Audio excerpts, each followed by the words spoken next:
Now you're here. Now I am. Hey. So, hey, you all. Welcome to Email and Coffee. Today, we're talking to Christine Gritmon, social media coach and micro business mega fan. Hey, Christine. Tell us Hey, a how little you bit about doing? yourself. So I work with small businesses, solopreneurs, even fellow marketers to show them how to put themselves forward better on social media and to really kind of embrace their rock star status and get their message out there to the people who need to hear it. Yeah, so many of us these days have profiles on social. Muck it up a bit, as in, the leader of our great nation. Oh yeah, He could probably use a lesson or two from you. you really could. So I see you drinking something. What's in that cup? Yes, so I have, it's like a mason jar actually. I swear, I'm not a millennial or a hipster. I just happen to have mason jars. And it's iced decaf. That is my afternoon treat because I can't have caffeine after noon or I pay for it later. Oh, And I'm an iced coffee all year round person. I do like it hot. My morning cup of coffee is caffeinated and hot, but my afternoon treat is decaf iced coffee. cool. I like mason jars myself. I've got, regardless of email and coffee, I've got tea right now because I'm the same as you. I have to lower my decaf, my caffeine during the evening. Yep, Otherwise, I just rattle all day long and all. absolutely. So I've got a little decaf going on. Oops. I keep hitting this against this thing I've got my computer resting on. I'm gonna move this back a little. Expect me to dribble and maybe even spill because I wave my hands a bit. So I'm excited that you're here today, although you look a little frozen. Oh no, am I? Okay, there you go. Okay. I'm still excited that you're here today. All Because, set now. I'm like, I'm wired in. I shouldn't be frozen. um, you know, the marriage of email and social is really near and dear to my heart because I've seen a lot of companies that will navigate from their email to their website with blogs. They'll talk on their social about their website, but they'll never connect email specifically with any type of social strategy or goal. It will always be an afterthought with a share at the bottom or a follow at the bottom. And, you know, I'm wondering if you can, talk to me a little bit about how you started this in the, conceiving of how you can marry the two with with yourself, with your brand, and any recommendations on branding and supporting the channels as a cohesive effort because they're cousins. They're kissing Yeah, cousins. yeah. They're southern. No, I. It's interesting because as you pointed out, a lot of people have no problems connecting their website and their social, which is interesting because websites are passive consumption. Social, if done properly, is a conversation. And email, if done properly, is a conversation. So, if anything, it makes more sense to couple that with social. I kind of feel like both of them are a place to have direct conversations with your community and start conversations and to even ask them questions if you're lucky enough to get them to actually respond back to you. So I would say that when marrying your social and your email, first of all, acknowledge that those are conversational platforms. Neither social nor email should be just flat out passive broadcast. If you're going to use it properly, both of them should be about building relationships and having conversations. And show appreciation. Be appreciative to the people who've chosen to follow you on social. There's so many people fighting for their attention on social media. And there's so many people in their inbox. That's an incredible honor to be allowed into someone's inbox, especially since now they really do have to allow you there. And so be appreciative of that. Try to start conversations. It's always good to kind of ask a question or something, or just get a discussion going. Don't just say, hey, here's my thing, buy it. And if someone does, if you're lucky enough that someone does respond to your email, by the way, reply back. I make sure to really be monitoring my email, my inbox, shortly after I send out an email because I want to make sure that if someone wrote back to me, I want them to see that I'm going to write back to them personally. I want them to know that it's not an automatic message, because the email I just sent to them is going out to hundreds of people. I want to make sure that they know that they took the time to write to me directly. I'm taking a moment to write directly to them back. I think that's an important thing for them to know. Same with social media. I'm very much on top of my notifications there. I want to make sure if I've done my job right and given people something to react to and to start a conversation with, that I do my part of that and keep the conversation going.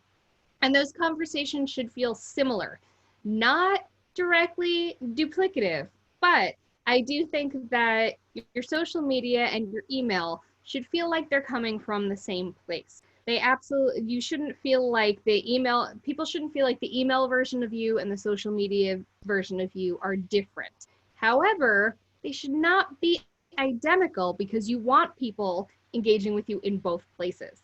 I find email to be a very good place to be very human.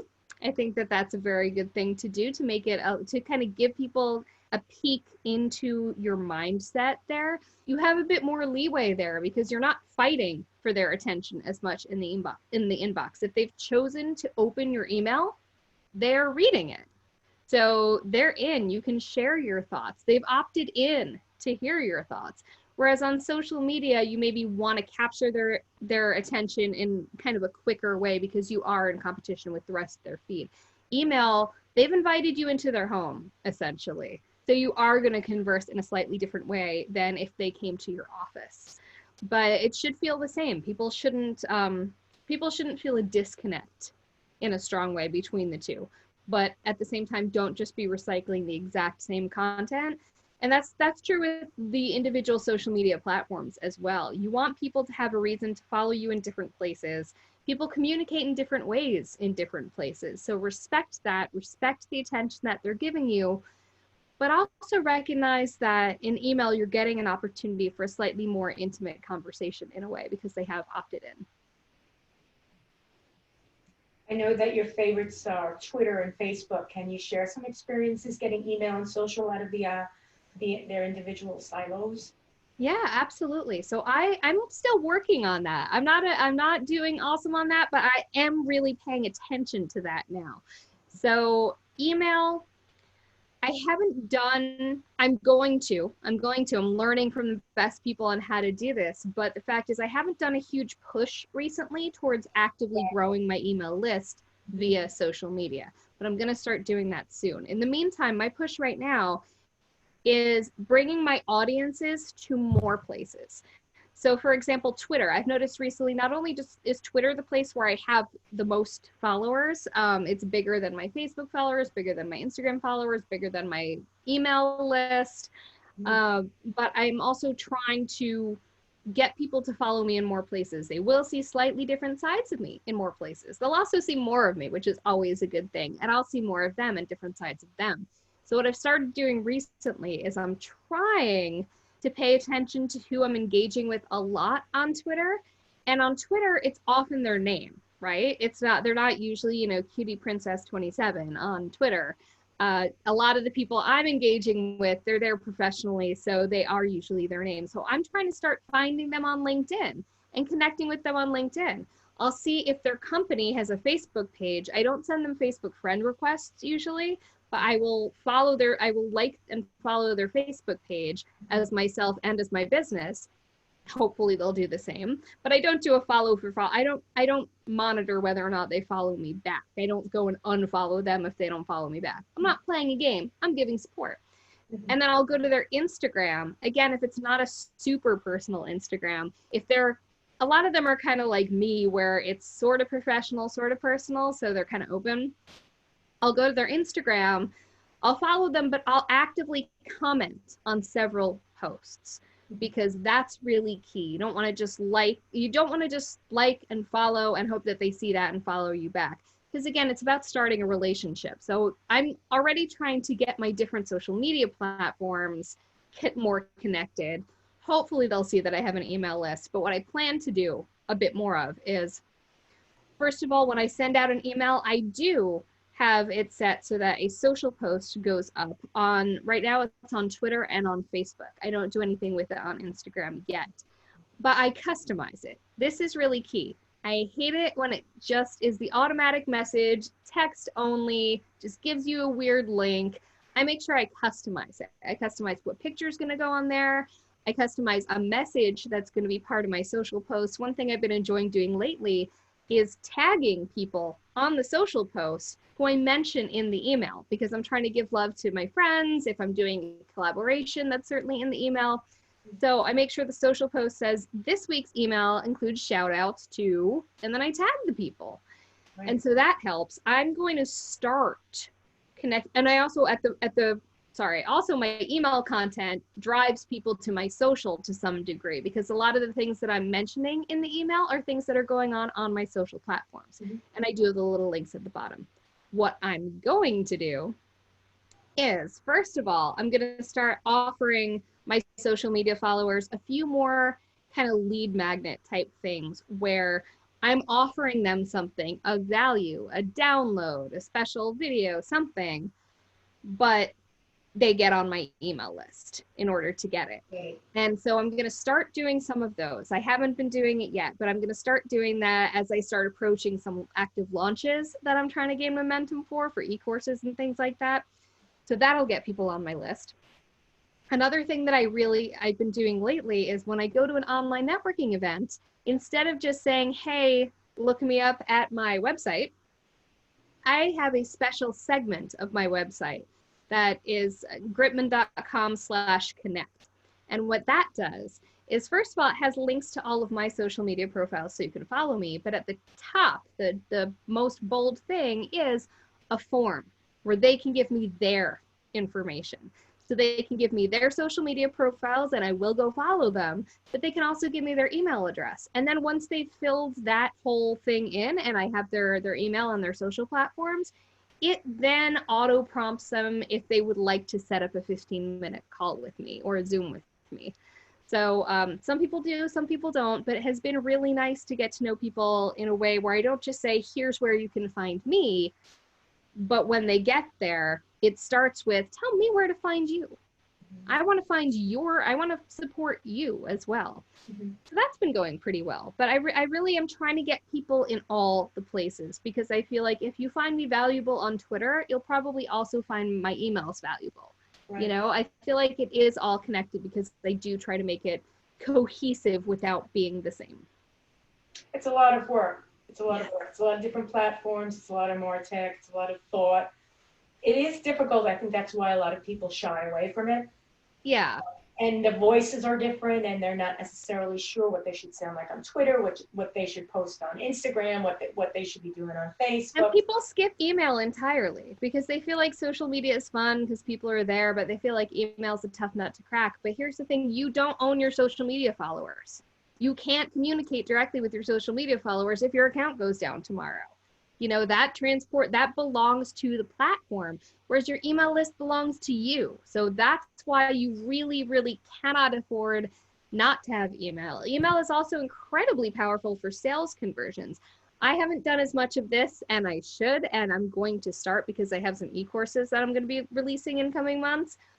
But email actually is a much stronger conversion tool. And it's great because you can also monitor who opened these emails, who clicked on this link. If someone opened your email where you talked about a program and they clicked on the link and looked at the program, you can then square them away into a whole separate email list and email them with different messaging than the people who didn't click. It's incredibly powerful. It's brilliant.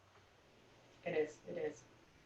So it sounds like in these days of social distancing, you're doing quite a lot of interesting networking Yes. Efforts, you know, perhaps social, like you said, you're following people and you're giving and you're taking and you're strategizing how to maneuver. So and I'm zooming a lot. Zooming a lot. So, you know, you did speak a little bit of how you're monetizing or how you're attempting to grab and bring all together and do all of these things. You know, as I mentioned, you do need a bunch of different tools to do this, and we're all to some extent, we're all infatuated with the next shiny thing. Oh yeah, so What much shiny. tools are you using to manage all these different efforts? Because it can be daunting to people. So it's interesting. I have traditionally not been a huge user of tools, mostly because I'm lazy. Mm. So I'll see a tool, I'll know that that could help me, but I just, again, there's too many other shiny things capturing my attention for me to give the attention I need to really onboarding and learning and using this tool. But I have started recently. I'm 4 years into my business now. I'm finally starting to use some tools really consistently. First of all, one of the best gifts I've ever given to myself and my business as a consultant who does a lot of one-on-one work, Calendly. Some people use Acuity. There's like other scheduling tools out there. I just happen to use Calendly. But what it is that if someone wants to meet with me, if someone is interested in working with me, if someone wants to do a collab, if someone wants to do a video with me, I can say, here's my Calendly link, grab a time. And that saves so much back and forth, because if you have to say, how's Thursday at 3? I don't know, can we do 2? It's just, it feels like having an assistant. It really does. I can send people that simple link. I've run into a couple people who don't like scheduling links. They feel they're impersonal. I feel like it's the way I can actually give you my time and attention and energy, because I haven't had to give time and energy to this part. So, and it's been an incredible conversion tool for me too, because if someone's interested in working with me and they write to me, I don't want to just say, yep, here's my prices. Nope.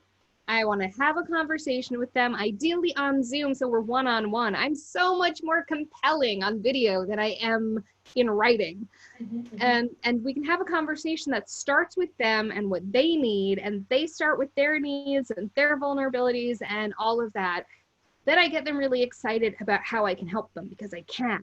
And I'm excited about how I can help them. And we get to paint this beautiful picture together before we go to the dollars and cents.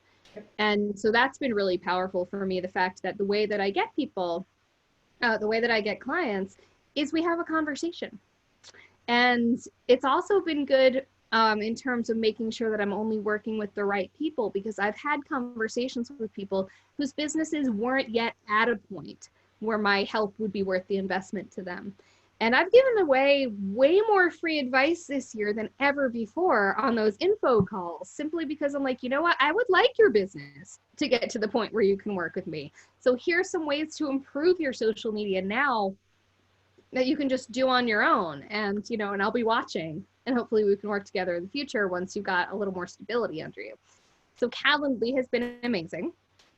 I also really love the combo. So my content strategy has traditionally been very boop, boop, boop, boop. I just kind of post things on the fly, and that's not really a way to run a business.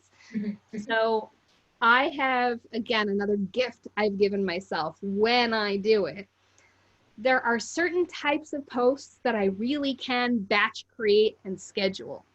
I have a Twitter chat every Tuesday at noon, chat about brand. I have a live stream show every Friday on Facebook at noon. Let's talk about brand. They're related. I know who my guests are through the end of 2020. I have the information. I have my little templates for what those promo graphics look like. So I will just go into, I use Canva right now, but I really like Easel, also EASIL, which fewer people know about. So I'll go into Canva or Easel, or even sometimes Photoshop, but usually Canva or Easel because it's easier with the templates. I'll create a whole bunch of promo graphics for a whole bunch of shows. Then I will go into Agorapulse, which is a fantastic scheduling tool that also gives you data, social listening. It's incredible. It's very powerful. I'll go into Agorapulse and I'll schedule all my promo posts. And it's fantastic because I'm still posting things in between that are in the moment, on the fly, sharing other people's stuff. I spend way more time engaging than I do posting. So that stuff is still happening. I'm freeing up my energy and freeing up my time to engage and interact by having given myself the gift in advance of just batch creating and scheduling. Also for my Twitter chat, The GIFs I use for my Twitter chat are actually a little too big for Agorapulse scheduling. So I often just schedule those on TweetDeck, which is a totally free tool on Twitter. It's less good than scheduling on Agorapulse. I can't edit things later. I can just either schedule or delete, but it gets it done. And that's great too, because again, in my Twitter chat, I don't want to spend time posting. I want to spend time engaging and interacting. Some more tools that I'm starting to use. I just got hooked up with Dubsado. Dubsado, it can be used for all sorts of things, but what I'm using it for is the client hub elements of it. I would like to get to a point where when someone decides to work with me, I send them to set up a profile in their client portal. So the first thing they're met with is, here's our contract. Once they virtually signed the contract, here's your invoice. Once they've paid their invoice, here's how you can schedule time with me. Once they've had a session with me, here's the video of our Zoom session along with some notes on your follow-up. You know, I'm just really looking forward to being able to up to that level of customer service. I recently upped my prices. I want to up my customer service and customer care as well. Dubsado is going to help me do that. And then I'm going to be working very soon with my friend Evie, Yvonne Hyman, who's incredibly good at systems and getting people, you know, into automation and systems and stuff. She's going to help me set up ClickUp. And ClickUp is just going to help me organize all my business processes so I can look at a glance. Here's where everything stands. Oh, that client who's on a 5-session package is on session 3, but they haven't scheduled something in a little while. So I want that to be able to tell me, oh, you know, I can see that. So I can follow up with them and say, hey, how's it going? All these things, I just don't have the visibility. I just don't have the organization right now. And so this is what these programs are going to be giving me. They're going to be helping me pull my stuff together. They're going to be much like Calendly, functioning almost as staff. Yes. Just because I have a program that can help me manage all of these moving parts. That sounds very good. It's difficult in the beginning when you are doing your own sales and you're doing your own work and you're doing your networking and you're doing all of these things. And then you reach that plateau one day where you're actually at the cornerstone of where you want to be. Mm-hmm. And at that point, I need help and I need it now. Yeah. So these tools can sometimes help you do that, you know, instead of actually having to go out and hire people around you because they're going profits. And this is the life of the solopreneur, the entrepreneur. Yes. If you decide to incorporate yourself at some point in time, that's yet another journey. Mm-hmm. Well, I am a corporation, but I'm a one-person corporation. And I did very recently hire 2 people to help me out with things, but it's very like small level. I have an intern who's helping me with some of the stuff that just doesn't need to be me. You know, like here's content I created, here's the little things you do. Like after I do a live stream, you got to change the thumbnail image, change the description, add in these things, you know, download it, put the captions in. All that stuff doesn't have to be done by me. And it's been amazing. And she's actually starting to turn my live stream interviews into blog posts as well, which has been very helpful. And then I have a friend, this is a new thing for me. I hadn't realized until a couple months ago, it just hadn't sunk through my brain, that you don't just have to hire down. You don't just have to hire an intern or an assistant. You can hire laterally. Mm. So I hired my friend Jen Cole, who's amazing. She's great at a million things, but she's a really great community manager. She's done that professionally a lot. She's now working for Now Marketing Group, which is a fantastic company out in Ohio. But she, not through Now, just herself, she's helping me as the producer of my Twitter chat. And what that means is she's helping keep the conversation going, and she's also keeping track of the giveaway. I do a giveaway in my Twitter chat. And so she's keeping track of who's entered the giveaway. She's putting it into a random winner generator, and she's creating the Twitter moment of the highlights of that chat afterwards, which makes it so much more usable for me. I then take some of those highlight pieces and I incorporate them into my Friday live stream.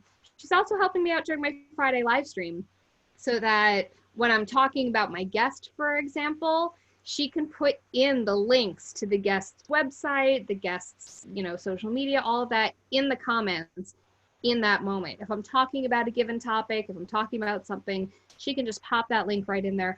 Again, also keeping the conversation going and also choosing the winner for the giveaway. So Right. just those little things that I can just take off my plate. So that's a good example of something where I did need someone who has those skills already. I needed someone who would be better at that than I would be. And that is a whole new world for me. I had never previously considered hiring someone for a specific task that could perform it better than I could. And so this has been fantastic, having that and working with a professional I on think, that sort of thing. you know, doing all of these live shows and having COVID suddenly and now doing so many more of them, you begin to realize you need help, but in ways that you had never even thought ever existed. And delegating those responsibilities, first of all, finding those people and then delegating them is quite a beautiful thing. And I'm seeing, I'm going to a lot of webinars, going to a lot of shows, seeing a lot of people doing them. A lot of the conferences have gone live. And you're seeing a whole new breed of talent come out of it. For what it's worth, COVID has born more than just the disease and social distancing. It's actually invigorated the space. There's been so much innovation. It's not going away. Yeah. Not going away. So where everyone needed to network, get in their car, go to an event, perhaps get too drunk, walk around comfortable, say stupid things. Now they can be silent in the background, go to an event, turn it on when they want to speak, turn it on. I mean, all of these things are just very innovative, very innovative. And I can go to more of them, because I don't have to work around, travel time. I don't have to add that in. I don't have to worry about, the kids being at home because I'm at home too. It's kind of great. All of these expenses that I can't afford that conference. What, are you kidding me? I can't go to Vegas again. Financial expenses, travel expenses, and for me, the biggest expense was really time. There's an incredible group local. I'm part of several really great local business groups, but one that I really love here in New York is called Hudson Valley Women in Business. But the problem for me is, so every single time I go to an event with them or participate in anything with Hudson Valley Women in Business, I get business. And I improve my own business in a lot of ways. It's been a very worthwhile group, but most of the people in it are way north of me. So it is hard for me to physically get to these events while balancing a family, while balancing my work, because just travel time, I just can't afford the travel time. And so it's been wonderful to be able to, they have all these little like satellite coffee meetups every week or every other week in different parts of the region. And they've gone online, so I can attend them now. And I've been able to talk with people. It's not super far away, but the fact is I've been able to talk with people who I wouldn't have otherwise gotten a chance to. And now that my husband is working from home all the time, as these things are starting to open up in real life too, I can go to the in real life coffees soon. I'm still not feeling safe enough to do it, but when I do, I don't have to worry about, my husband's not home from work yet. He's here. Yeah, the world has changed, not necessarily in such a horrible way. My family, I have to say, we've had a really good year. And it's been a really big year of counting our blessings because everyone's circumstance has been so different. But we would love to be able to hug my parents again. Yeah. I would love to be able to go to conferences and see my friends. There's certainly things that we would love, but we've been so darn lucky. We are healthy. We are safe. We are employed. We have children who seem to just kind of get the online learning thing, which is not common. We are just feeling incredibly lucky and blessed. And, first of all, we're trying to give back a little bit more because we've got that survivor's guilt. I've been giving away more free information, more free help to businesses than ever before because, why not spread the love?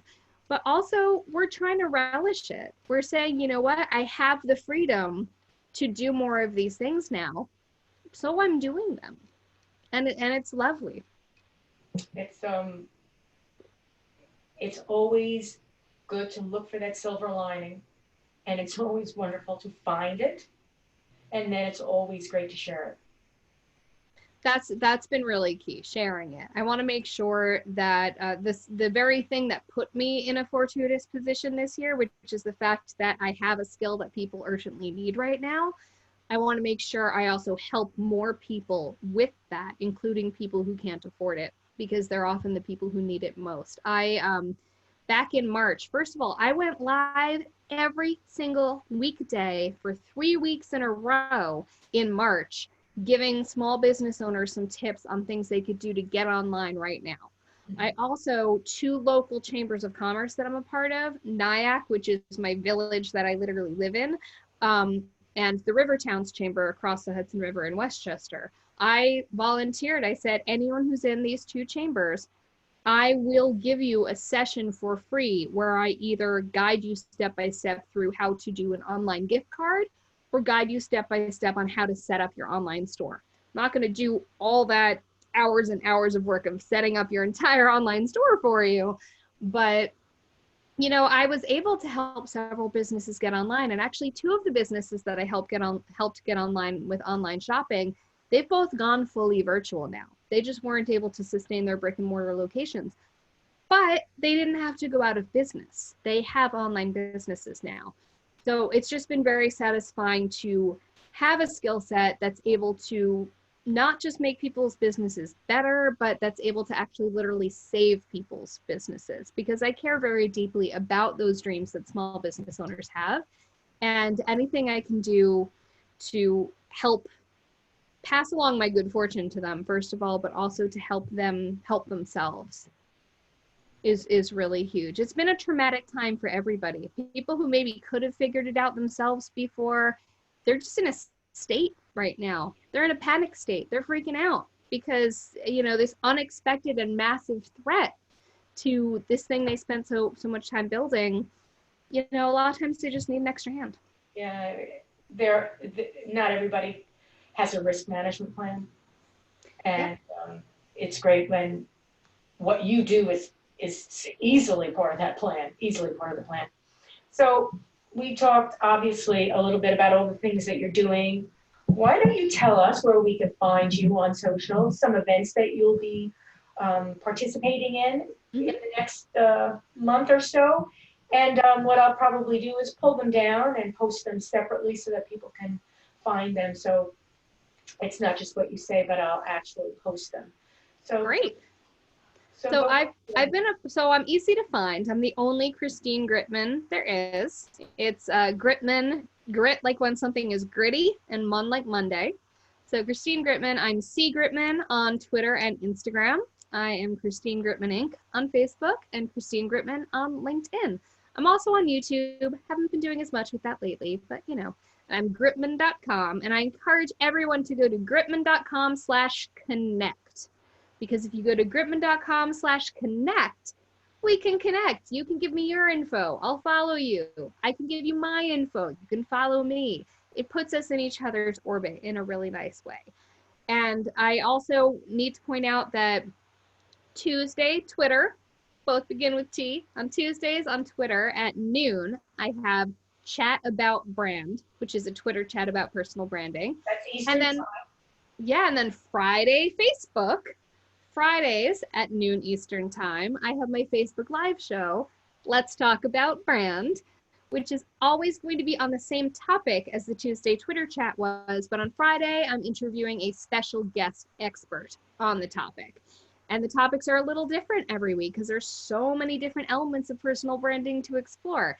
And there's a giveaway. I have a sponsored giveaway every single week. I've had great companies like TubeBuddy, like Ecamm, like Brand24, like really, really great companies, and a lot of tools that can really, really help you as a small business owner, as a solopreneur, to get your own personal brand nice and strong. Sound like you've got it all together there. You've got it all covered. You've got the promos, you've got the personalities, and you've got a personality. You're very vibrant. Try. It oozes out of you. It bleeds out of you. It's a pleasure to speak with you, and I can't imagine anybody would want to get social with you. So Thank you so much, Joy. thanks, Christine, and thanks for listening to Email and Coffee. Happy email marketing, you all. Awesome. So yeah, I'll just send you this. How long was that? That was